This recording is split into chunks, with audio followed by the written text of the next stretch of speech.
আমাকে 18ই জুলাই ভোর রাতে বা মধ্যরাতে 3টা কি 3:30টার দিকে আমাকে তুলে নিয়ে যাওয়া হয়।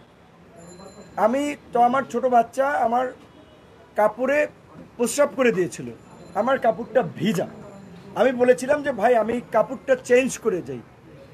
চিলে যেমন শিকার করে ঠিক অমনিভাবে গেঞ্জি এখানে আমাকে একেবারে চ্যাংদোলা করে আমাকে টেনে হেসছে নিচে নামালো।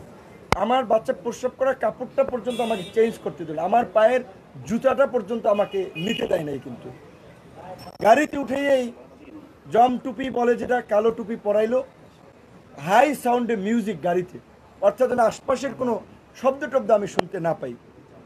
তারপরে রাতেই নিয়ে গেল, নিয়েই চোখ মুখ বেঁধে জিজ্ঞাসাবাদ এবং সেই সাথে অমানবিক, মানে বলতে পারেন যে আপনার অমানবিক মারধর করে।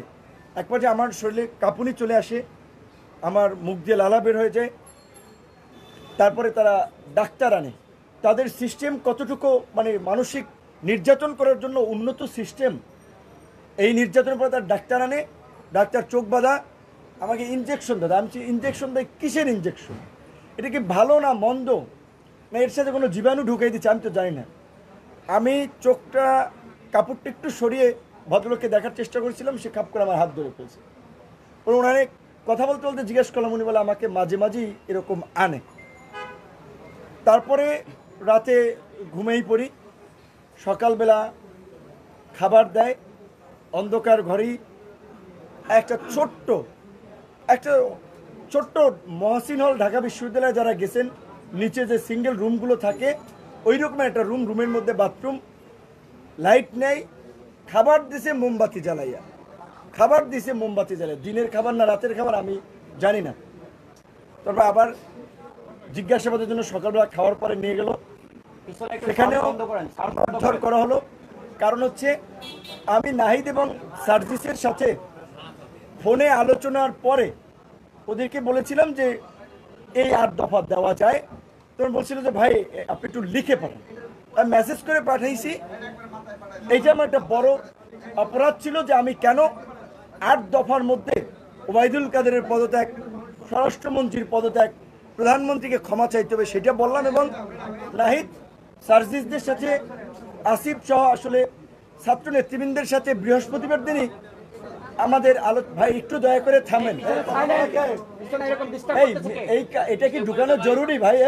এটা কি ঢুকানো জরুরি? চুপ থাকেন একটু, বাইরে রাখেন। তো আমি ওদের সাথে আলোচনা করে আমরা বলেছিলাম যে বৃহস্পতিবার দিন যেভাবে সারা দেশে নির্বিচারে গুলি করে মানুষ হত্যা করা হচ্ছে, শুক্রবারও করা হচ্ছে, কাজে এখন সরকারের পতন ছাড়া আমাদেরও মুক্তি নেই, জাতিরও মুক্তি নেই।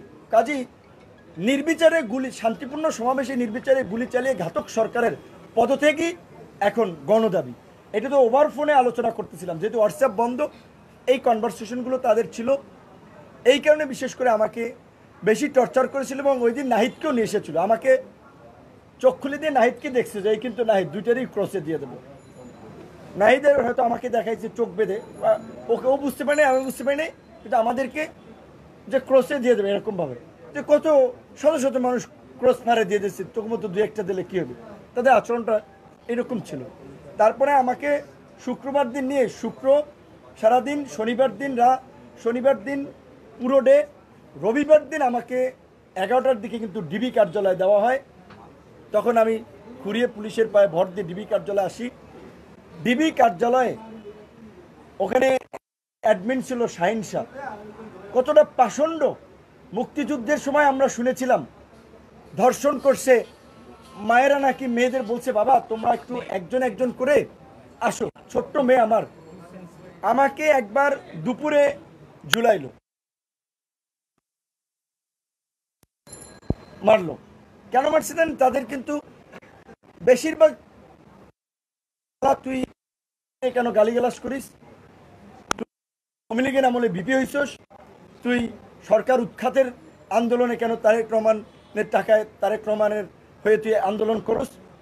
এই ল্যাঙ্গুয়েজ মানে প্রফেশনাল কোনো খুব জিজ্ঞাসাবাদ না, জিজ্ঞাসাবাদ আবার একটা দেখেন, এই যে নাট্যকার ডিবি হারুন, আমি বলছি যে বাতের হোটেল ম্যানেজার, আমি বলছি যে তিনি নাট্যকার।